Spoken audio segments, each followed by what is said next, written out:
ദൈവത്തിരുനാമത്തിന് മഹത്വമുണ്ടാവട്ടെ. Bible reading പ്രോഗ്രാമിൽ സംബന്ധിക്കുന്ന ഏവർക്കും കർത്തൃനാമത്തിൽ സ്നേഹവന്ദനം അറിയിക്കുന്നു.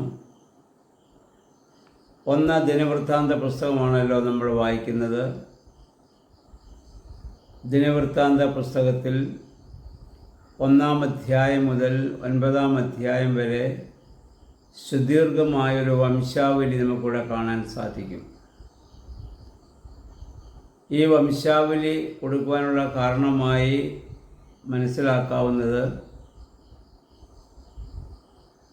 70 വർഷത്തോളം ബാബേൽ പ്രവാസത്തിൽ പോയ ഇസ്രായേൽ ജനം, നെബൂഖദ്നേസർ രാജാവ് അവരെ ബാബേൽ പ്രവാസത്തിൽ കൊണ്ടുപോയി. അവിടെ നിന്ന് അവർ തിരിച്ചു വന്നപ്പോൾ അവരുടെ നിലനിൽപ്പിനും അവരെ ഒന്നിച്ചു നിർത്തുവാനും ശത്രുക്കളോട് പോരാടാനും അവരുടെ പാരമ്പര്യം പറയേണ്ടത് ആവശ്യമായി വരികയാണ്. കാരണം 70 വർഷം ഇതിൽ നിന്നുള്ള അവസരം ലഭിച്ചില്ല. അവരുടെ അടിമത്ത ജീവിതത്തിലാണ്. അവരെക്കുറിച്ചോ അവരുടെ പാരമ്പര്യങ്ങളെക്കുറിച്ചോ പിതാക്കന്മാരെക്കുറിച്ചോ ഒന്നും ഉള്ള സ്മരണ 70 വർഷമായപ്പോഴത്തേക്കും അവരിൽ നിന്നൊക്കെ മിക്കവാറും മാഞ്ഞിട്ടുണ്ട്. എന്നാൽ സ്വന്തം ദേശത്തേക്ക് മടങ്ങി വന്നപ്പോൾ ആ പാരമ്പര്യം പറഞ്ഞ് അവരെ ഒന്നിച്ചു നിർത്തുക എന്നുള്ളത് ആവശ്യമായി വന്നിട്ടുണ്ട്. ആരാണ് ഈ പാരമ്പര്യം ഇവിടെ പറയുന്നതെന്ന ഈ ദിനവൃത്താന്ത പുസ്തകത്തിൻ്റെ ലേഖകൻ ആരാണെന്ന് വ്യക്തമല്ല. അവരെ അന്നത്തെ കാലത്ത് ഒന്നിച്ചു നിർത്താൻ സാധ്യതയുള്ള പുരോഹിത ഗോത്രമായ ലേവ്യ ഗോത്രത്തിൽ ഏതെങ്കിലും ഒരു വ്യക്തിയാണ് ഇത് രേഖപ്പെടുത്തിയിരിക്കുന്നതെന്നാണ് വേദപണ്ഡിതന്മാരുടെ അഭിപ്രായം. അപ്പോൾ അവരെ ഒന്നിച്ചു നിർത്താൻ വേണ്ടി ഈ ഒരു വംശാവലി പറയേണ്ടത് ആവശ്യമായി വന്നേക്കാം. അവർ ഇസ്രായേലിൻ്റെ യഥാർത്ഥ പിന്തുടർച്ചക്കാരാണെന്നും ദൈവം വാഗ്ദത്തം നൽകിയത് അവരുടെ പിതാക്കന്മാർക്കാണെന്നും ആ വാഗ്ദത്ത നിവൃത്തിയിലേക്ക് ദൈവം നമ്മളെ വഴി നടത്തുകയാണെന്നും ഒക്കെ അവർക്ക് മനസ്സിലാക്കണമെങ്കിൽ പിതാക്കന്മാരുടെ പേരുകളും ആ വംശാവലിയും ആരംഭവും അത് പറയേണ്ടതാണ്. ആദം മുതൽ അവർ വംശാവലി പറഞ്ഞു വരികയാണ്. ആദ്യ മനുഷ്യനായ ആദം മുതൽ പിന്നീടുള്ളതായ എല്ലാ കാര്യങ്ങളും അവരുടെ അങ്ങനെ തലമുറകൾ പറഞ്ഞു വരുമ്പോൾ അവർക്കത് മനസ്സിലാക്കാൻ വേണ്ടി, അല്ലെങ്കിൽ അവരെ ഒന്നിച്ചു നിർത്താൻ വേണ്ടി, ദൈവത്തിൻ്റെ രക്ഷാകര പ്രവർത്തനങ്ങൾ കൂടുതൽ വ്യക്തമാകാൻ വേണ്ടി ആയിരിക്കണം ഈ വംശാവലി ഇതിൽ രേഖപ്പെടുത്തിയിരിക്കുന്നത്. പുതിയ നിയമത്തിൽ വിശുദ്ധ മത്തായിയുടെ സുവിശേഷത്തിലും ലൂക്കോസിൻ്റെ സുവിശേഷത്തിലും വംശാവലി നമ്മൾ കാണുന്നുണ്ട്. വിശുദ്ധ മത്തായിയുടെ സുവിശേഷത്തിൽ അബ്രാഹാമിൽ ആരംഭിച്ച് യേശുക്രിസ്തു വരെയുള്ള ഒരു വംശാവലി മത്തായി ശ്ലീഹ പറയുന്നു. കാരണം വിശുദ്ധ മത്തായിയുടെ സുവിശേഷം എഴുതുന്ന യഹൂദന്മാരെ ലക്ഷ്യം വെച്ചുകൊണ്ടാണ്. യഹൂദന്മാരെ സംബന്ധിച്ചിടത്തോളം പാരമ്പര്യങ്ങളിലും പിതാക്കന്മാരിലും ഏറെ അഭിമാനം കൊള്ളുന്നവരാണ്. അപ്പോൾ അവർ യേശുക്രിസ്തുവിനെ അംഗീകരിക്കണമെങ്കിൽ ആ പാരമ്പര്യം പറയേണ്ടത് ആവശ്യമായിരുന്നു. അതുകൊണ്ട് അത് അബ്രാഹാമിനെ പൂർവ്വപിതാവായ ഇസ്രായേൽ ജനമൊക്കെ അംഗീകരിച്ചിരിക്കുകയാണ്. അപ്പം അതുകൊണ്ട് ആ അബ്രാഹാമിൽ ആരംഭിച്ച് യേശുക്രിസ്തു വരെ ആ ഒരു വംശാവലിയിൽ വന്ന് ലോകരക്ഷകനായ കർത്താവ് വന്നിരിക്കുന്നു എന്നവരെ ബോധ്യമാക്കുവാൻ. എന്നാൽ വിശുദ്ധ ലൂക്കോസിൻ്റെ സുവിശേഷ വംശാവലി നമ്മൾ കാണുന്നുണ്ട്. 3-ാം അധ്യായത്തിൻ്റെ 23 മുതലുള്ള വാക്യങ്ങളിൽ ആ വംശാവലിയുടെ പ്രത്യേകത യേശുക്രിസ്തുവിൽ ആരംഭിച്ച് അത് പുറകോട്ടാണ് പറയുന്നത്. പുറകോട്ട് പറഞ്ഞ് അബ്രാഹാമിൽ ചെന്ന് അവസാനിച്ചില്ല, ആദം വരെ ആ വംശാവലി പറഞ്ഞു പോകുന്നുണ്ട്. കാരണം ആദമിൽ ജാതിയും മതവും ഒന്നുമില്ല, മനുഷ്യർ മാത്രമേ ഉള്ളൂ. അപ്പോൾ ലൂക്കോസ് സുവിശേഷകൻ്റെ ലക്ഷ്യം യേശുക്രിസ്തുവിൻ്റെ മനുഷ്യാവതാരവും ക്രൂശുമരണവും പുനരുത്ഥാനവും ഒക്കെ സകല ജാതികളുടെയും ലക്ഷ്യമാണ്. ആ സകല ജാതികളുടെയും ലക്ഷ്യം എന്ന് കാണിക്കുവാൻ വേണ്ടിയാണ് അങ്ങനെയൊരു വംശാവലി അദ്ദേഹം പറഞ്ഞ ആദമിൽ ചെന്ന് നിൽക്കാൻ കാരണം അവിടെ ജാതിയും മതവും ഒന്നുമില്ലല്ലോ, മനുഷ്യർ മാത്രമേ ഉള്ളൂ എന്നുള്ളതാണ്. ഇനി അതുപോലെ തന്നെ ആദ്യ മനുഷ്യനായ ആദം മുതൽ സകല ഇസ്രായേൽക്കാരും ദൈവത്തിൻ്റെ ന്യായവിധിക്ക് കീഴ്പ്പെട്ടിരിക്കുന്നുവെന്ന്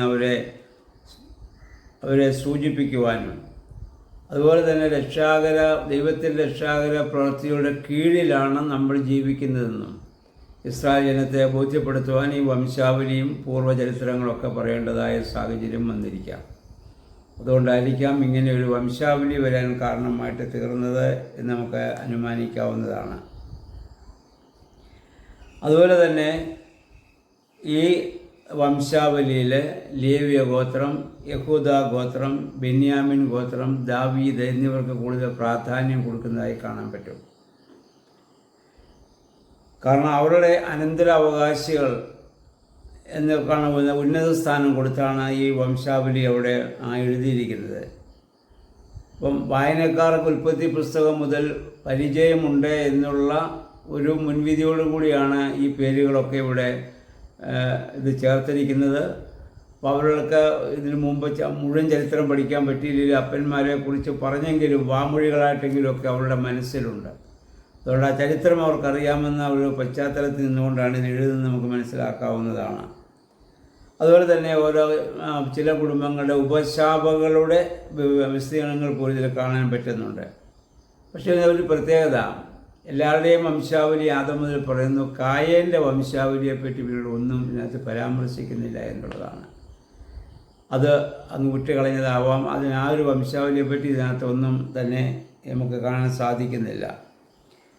പിന്നെ ഉൽപ്പത്തി പുസ്തകവുമായി നമ്മൾ ഒത്തുനോക്കുമ്പോൾ ചില പേരുകളിൽ ചില വ്യത്യാസങ്ങളൊക്കെ ഇവിടെ വന്നിട്ടുണ്ട്. അത് ഓരോ കാലഘട്ടങ്ങളിലുണ്ടാവുന്ന മാറ്റങ്ങളായിരിക്കാമെന്ന് നമുക്ക് വിശ്വസിക്കാം. പിന്നെ അതിൽ ഉപയോഗിക്കുന്ന ഭാഷയുടെയൊക്കെ വ്യത്യാസങ്ങൾ സംഭവിച്ചിരിക്കാം. ഇന്ന് നമ്മൾ 2-ാം അധ്യായമാണല്ലോ നമ്മൾ ചിന്തിക്കുന്നത്. 2-ാം അധ്യായത്തിൽ യഹൂദ ഗോത്രത്തെക്കുറിച്ചാണ് ഇനി പറഞ്ഞു വരുന്നത്. ഇസ്രായേലിൻ്റെ, യാക്കോബിൻ്റെ ആദ്യത്തെ 12 മക്കളെക്കുറിച്ചുള്ള പറയുന്നുണ്ട്. രൂബേൻ, ശിമെയോൻ, ലേവി, യഹൂദ എന്ന് പറഞ്ഞ 12 പേരെക്കുറിച്ച് പറഞ്ഞിട്ട് അതിൽ യഹൂദ ഗോത്രത്തിന് പ്രാധാന്യം കൊടുത്ത് പറഞ്ഞു വരികയാണ്. കാരണം യേശു ക്രിസ്തുവിൻ്റെ ആഗമനം യഹൂദ ഗോത്രത്തിൽ നിന്നാണല്ലോ. ലോകരക്ഷകനായ ക്രിസ്തുവിൻ്റെ ആഗമനം യഹൂദ ഗോത്രത്തിൽ നിന്നാണ്. അപ്പോൾ യഹൂദായുടെ പുത്രന്മാർക്ക് ആ വംശാവലിക്ക് കൂടുതൽ പ്രാധാന്യം ഇവിടെ കൊടുക്കുന്നതായി നമ്മളിവിടെ കാണുന്നുണ്ട്. 3-4 വാക്യങ്ങളിൽ യഹൂദായുടെ കുടുംബത്തെ പറ്റിയുള്ള ഒരു ചുരുങ്ങിയ ഒരു വിവരണം നമുക്ക് കാണാൻ പറ്റും. ഇതിൻ്റെ വിശദമായ വിവരണം ഉൽപ്പത്തി പുസ്തകം 38-ാം അധ്യായത്തിൽ നമ്മൾ നേരത്തെ കണ്ടിട്ടുള്ളതാണ്. യഹൂദായെക്കുറിച്ചും താമാറിനെക്കുറിച്ചും. ആ താമാറിൽ നിന്നാണ് വാസ്തവത്തിൽ യഹൂദായുടെ യഥാർത്ഥ വംശം പിന്നീട് നിലനിൽക്കുന്നത്. താമാറിലൂടെയാണ്. നമുക്കറിയാം, താമാർ അദ്ദേഹത്തിൻ്റെ മരുമകളായിരുന്നു. അവൾക്ക് ലഭിക്കേണ്ടതായ അവകാശം അല്ലെങ്കിൽ ദേവരധർമ്മം, അന്നത്തെ കാലത്ത് ലിബറേറ്റ് മാരേജ് നിവർത്തിച്ചു കൊടുക്കാത്തതുകൊണ്ട് അവൾ അങ്ങനെ അമ്മായിപ്പനെ കബളിപ്പിച്ച് അവനിലൂടെ ഗർഭം ധരിച്ച് ഒരു മകനെ പ്രസവിക്കുന്നുണ്ട്. അവനിലൂടെയാണ് യഹൂദ ഗോത്രത്തിൻ്റെ വംശം പിന്നീട് മുന്നോട്ട് പോകുന്നത് നമുക്ക് അറിയാൻ സാധിക്കും. ലഭിക്കേണ്ട അവകാശം ഒരാൾക്ക് ലഭിക്കാതിരുന്നാൽ ദൈവം നീതിമാനായതുകൊണ്ട് അവകാശമൊക്കെ ലഭിക്കത്തക്കൊണ്ടുള്ള സംവിധാനമാണല്ലോ അവിടെ ചെയ്തിട്ടുള്ളത്. അതിൻ്റെ യഹൂദ താമാറിൻ്റെ സംഭവത്തിനൊരു സൂചന മാത്രമേ ഇവിടെ നമുക്ക് കാണാൻ സാധിക്കുള്ളൂ. ഈ ഭാഗമാണ് വിശുദ്ധ മത്തായിയുടെ സുവിശേഷം 1-ാം അധ്യായത്തിൽ വംശാവലിയെ പറയുമ്പോൾ മത്തായി ശ്ലീഹായും എടുത്ത് ഉപയോഗിച്ച് താമാറിനെക്കുറിച്ച് പറയുന്നുണ്ട്. അതിൻ്റെ 3-ാം വാക്യത്തിൽ താമാറിനെക്കുറിച്ച് നമ്മൾ അവിടെ വായിക്കുന്നുണ്ട്. 13 മുതൽ 17 വരെയുള്ള വാക്യങ്ങളിൽ ദാവീദിൻ്റെ കുടുംബത്തെ പറ്റിയാണ് ഇവിടെ നമ്മൾ വായിക്കുന്നത്. 1 ശമൂവേൽ 16-ാം അധ്യായത്തിൽ ദാവീദിനെ കുറിച്ച് പറയുന്നത് ഈശായിയുടെ 8 മക്കളിൽ ഒരാളായിട്ടാണ്, ഏറ്റവും ഇളയവനായിട്ട് പറയുന്നുണ്ട്. ഇവിടെ 7 മക്കളിൽ ഒരാളായിട്ടാണ് പറയുന്നത്. അങ്ങനെ വ്യത്യാസം ഇവിടെ വന്ന് സംഭവിച്ചിട്ടുണ്ട്.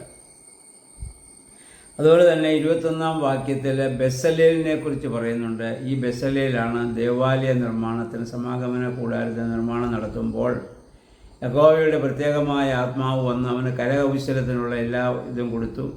അവനോട് ചേർന്ന് അവനെ സഹായിക്കാൻ വേണ്ടി ഒഹേലിയാബ് എന്ന് പറയുന്ന മനുഷ്യനെ കൂടെ അവിടെ ആക്കുന്നതായ കാര്യം അത് പുറപ്പാട് പുസ്തകം 31-ാം അധ്യായത്തിൽ 1 മുതൽ വാക്യം നമുക്ക് കാണാൻ സാധിക്കുന്നുണ്ടല്ലോ.